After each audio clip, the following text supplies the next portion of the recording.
Hello and welcome. This is Borno Restoration. I am Jesse Tafida. Today on the program, we will track down efforts by Governor Babagana Zulum in improving healthcare delivery to the people of Borno State. This sector is one of the priorities of the Zulum's 10-pact development agenda of the state.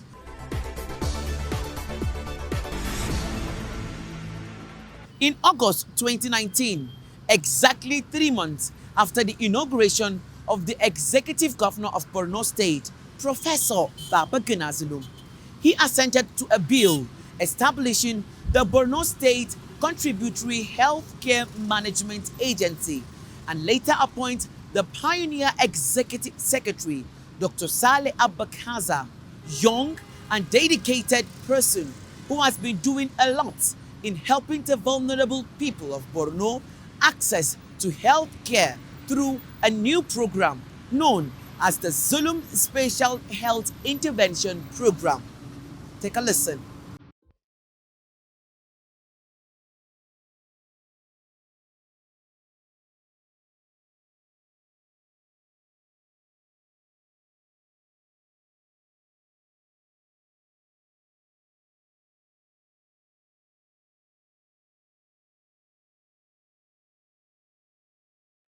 We have a very important program we are actually promoting, which is the Zulum Special Health Intervention Program. This intervention health program is actually meant for vulnerable citizens of Borno State.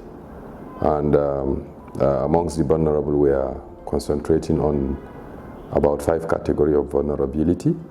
One is the pregnant women, children below the age of 5, that is under 5 children. Then we have the people living with disability. We have the elderly people or the aged, and then the poorest of the poor, among others. And then we also have another category, which is actually we used to tag as those people with special needs. These are 5 categories of individuals or vulnerable people that we are actually concentrating. The Zulum Special Health Intervention Program is from His Excellency. Actually, it is out of his own passion towards healthcare that he made this funding available. And from our take-up, he was able to release 100 million to the agency, so that the agency could do some of those activities, including disease activities. And out of this funding is what we have been using for the past 2 years to ensure that those things have been taken care of. And then other sources of funding that we are expecting is actually from the philanthropists, so that they can also key into this program, and then so that we can actually maintain the program from rolling.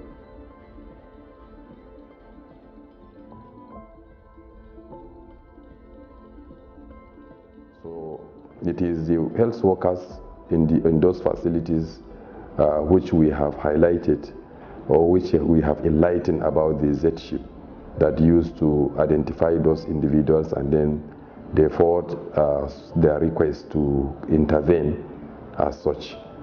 So this is how we used to do the selections. And after that has been done from the facility level, from the healthcare workers, so our agents there in the agency, that is the Boshma agents there in our agency, used to go to actually verify and validate whether this person is actually needing such intervention or not. And why we do this is because the needs are actually enormous, while the resources are scarce, we know. So no matter how much you have injected into such society with this margin of vulnerability, or this margin of poor people that we are saying about 73% of them, you find out that your resources may not actually go around. And that was why we have to identify, even among the poor, we have to identify those that are in very, very need, real need of such intervention. biyar ina ta shan wahala har yanzu ina zuwa asibiti, kuma alhali bana da gata. Na yi wannan ma da kyar aka taimake ni ma ba hannu a wajen. Ni ina kasuwa ne, na sai da magunguna kemis, bana da komai. Yanzu komai harka ya tsaya cak, ban da wahala ba komai a kai wajen.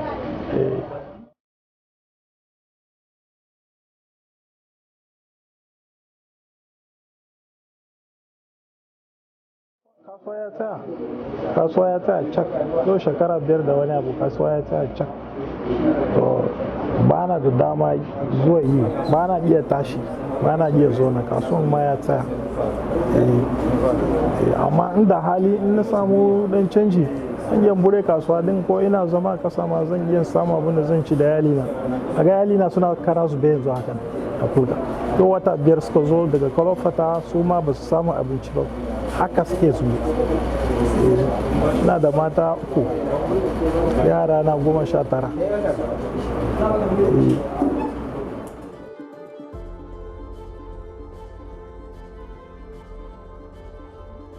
Yaron ya yi rashin lafiya da dama, kuma yau at least yana asibiti ya kai kwana 40 zuwa wata 2 da yake nema yanzu. Kwana 40 ne tun a sallah, gobe sallah ne muka yi masa operation, amma bai samu lafiyan ba har yau, kuma yanzu karfinmu ya kare.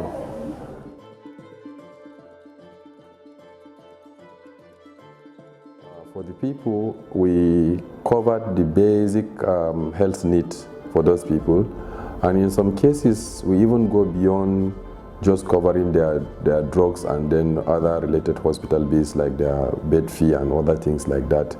We even go beyond looking for to source for funds for them, even for their feeding, and because as they stay in hospital, definitely they need to actually feed themselves, and those individuals are people that don't even have transport money to even transport themselves from their houses down to the hospitals. And that's why you see a lot of them cooking within the hospital premises, so that at least they will have something to eat, to give to the patient to eat, and also for them to also eat and other things like that. And it is very, very inconvenient for them.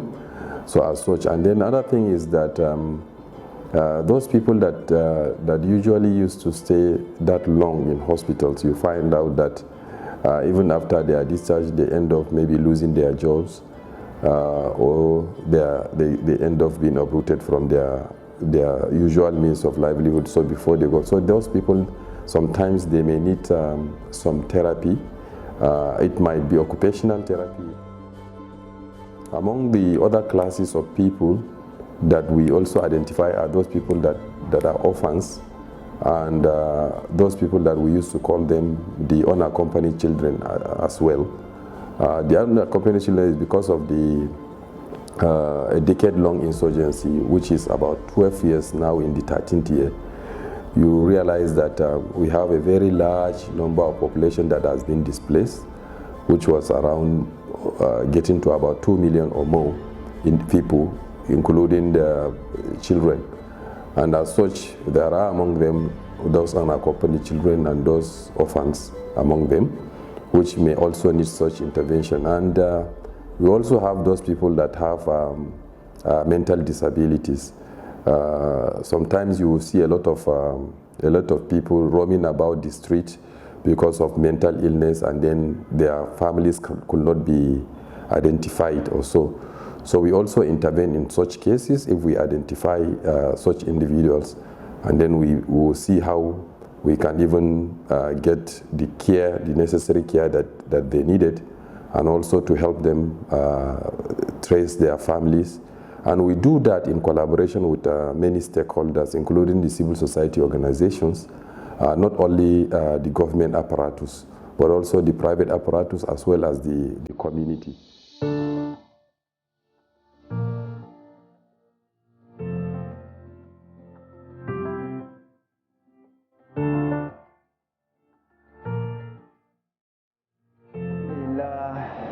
Sunana Abubakar Muhammad, ina anguwan Budim, yanzu haka ina cikin General Hospital da farko zan yi godiya a Boshma wanda ta dauki nauyin in mana aiki na tiyata da sauran magunguna. Na gode masa da ma'aikatansa gaba daya.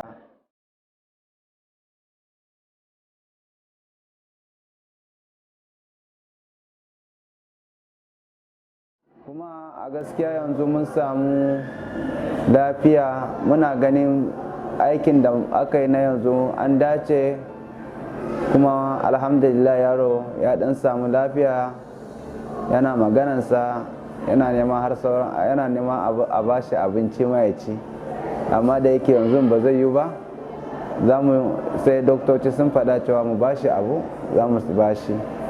Yanzu ya ɗauki tsohon kwana 2 da wani abu an masa aiki, alhamdulillah. Mun gode ya Boshma.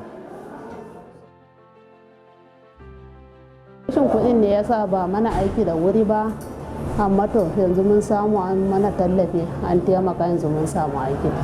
Na gode Allah ya saka wanda ya mana wannan abun, muna mishi godiya sosai.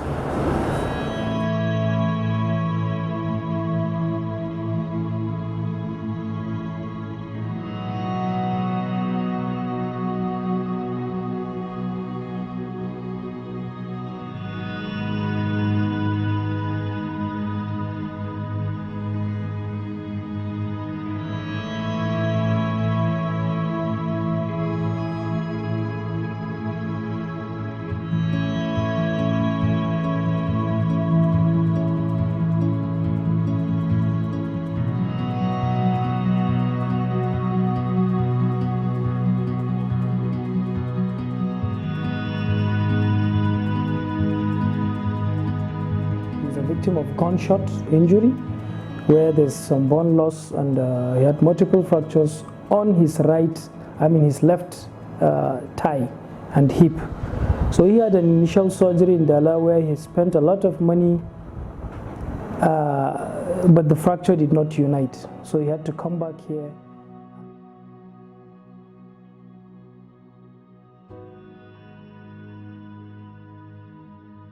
And luckily Boshma came in to help him. He had surgery, he had a series of surgeries here, about the 3rd one.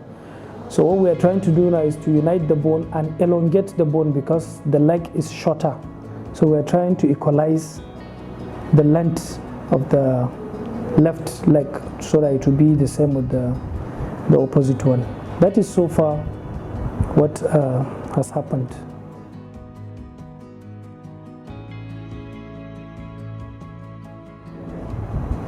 A lot of things could have happened, as simple as losing the limb from infection to losing his life, actually, because infection of the bone is a very serious thing. It can lead to severe sepsis that may lead to end of life to a patient, actually.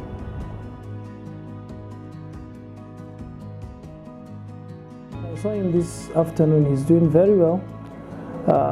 The elongation is progressing and he's gaining length every day. He's doing very well. He's happy. Ina godiya ga Allah sarki Ubangiji da bayan da aka yi mana tiyata biyu.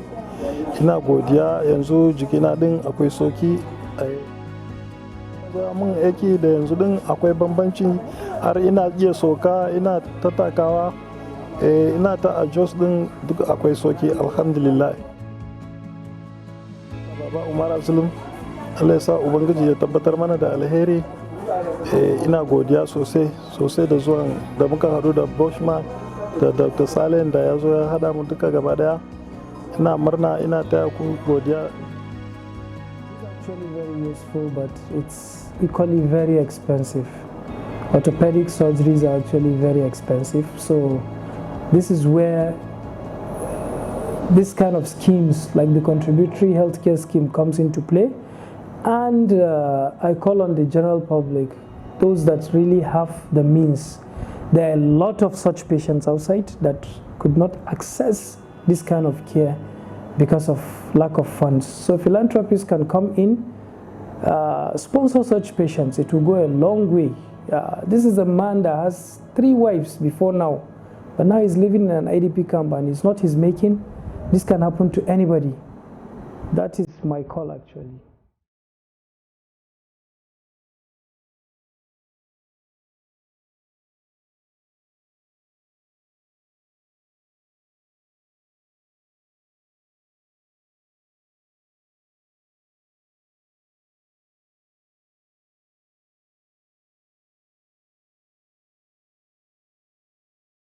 Yanzu wannan dai da ya same ni yau shekara guda kenan.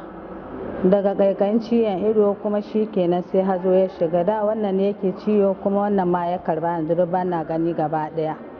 To shi ne zan ce wannan dai sai dai Allah ya saka muku da alkhairi. Allah sa race. Assalamu alaikum, ni da sunana Aisha Ibrahim. Mahaifiyata sunanta Rabi Abdullahi. Yau shekara ɗaya baya ba ta da lafiyar ido.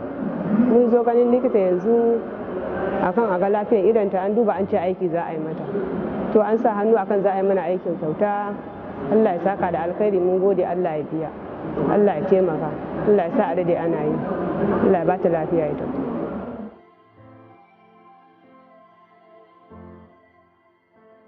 The condition of the patient is cataract blind. And as we all know that cataract is simply a cloudiness of the lens inside the eye, which is supposed to make you see clearly. And one of the most common cause of blindness worldwide is cataract.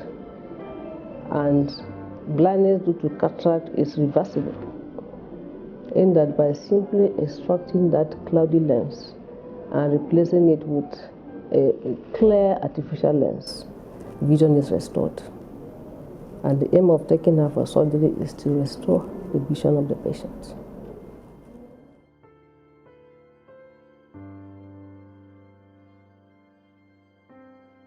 The most common cause of cataract is age-related. That is due to aging. So, because a higher percentage of the cataract blind are the aged ones, and they are not economically productive, actually. And one of the barriers to uptake of going for this procedure, looking for medical attention so that you get your vision restored, one of the barriers is the cost. So most of them cannot afford it. So we're really grateful, we're happy to see that Boschma has intervened this time around to take up the responsibility of the cost so that this patient can have his vision restored.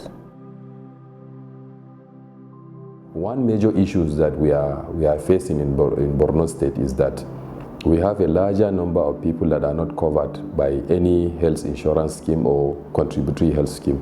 More than 90% of the individuals in Borno State, or even getting to about 95% of the people in Borno State, are not insured by health insurance coverage. And even the registration at the contributory health care level is a bit very, very low. So as such, we are using also this medium to sensitize people that taking care of the health care, they have to actually change their health-seeking behavior to a very positive one, because health is wealth, and without health we cannot develop. To ensure the smooth operationalization of this program, the agency is working alongside stakeholders, especially the Ministry of Health, which is the mother ministry, and then the State Primary Healthcare Development Agency, as well as the Hospital Management Board, which are responsible for the primary healthcare centers and the secondary healthcare facilities, respectively.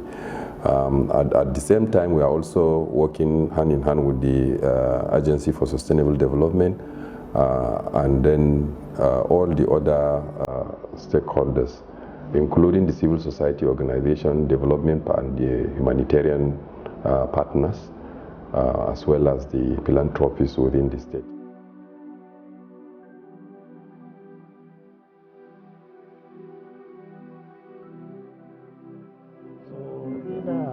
fama da matsalar dialysis ne kaɗan, so kuma gashi na samu an taimaka min mun successfully without any problem. Yes, so actually ana yin sa very expensive teaching hospital and other places. Then our mu an yi wannan shi free state government.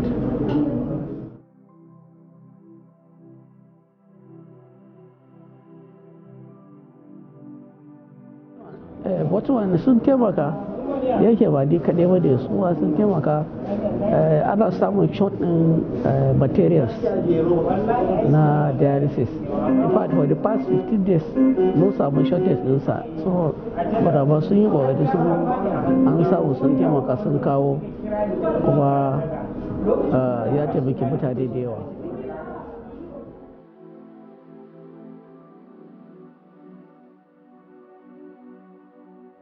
This is our patient Aji Mohammed Kirawa. He's our staff here in this place. That's a state specialist hospital. So he has end-stage renal disease, or what we call kidney disease in general.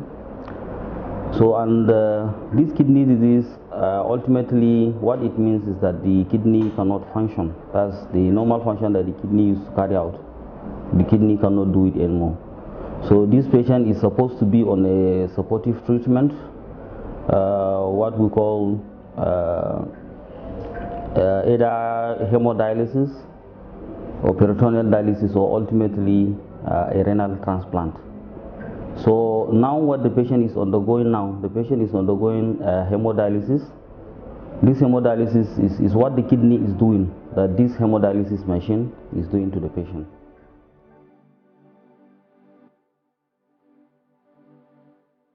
Fortunately, is that the state government has took this therapy or the treatment free of charge. So the patients were not paying a kobo for this particular treatment. Where else, if you can do it somewhere else where they are paying, I think maybe virtually for a session, a patient may spend up to 30,000 naira, of which the patient requires at least 2 sessions in a week or more than that. So I think Bochuma is important here, maybe as it is implies that the patient is a staff of states, and Bochuma covers the patients that work in the states. Now, as it is now, this month, particularly this month, we have about 62 patients that are coming for dialysis.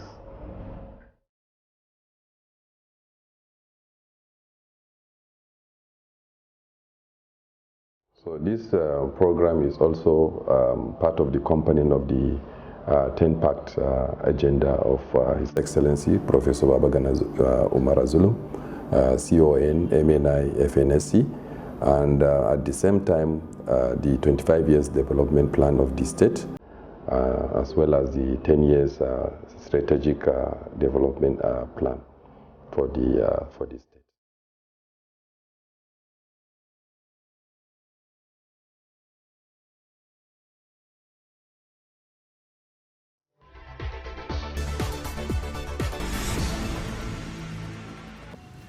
And that's our package on this episode of Borno Restoration. Thanks for watching. I am Jesse Tafida. See you next time. Bye-bye.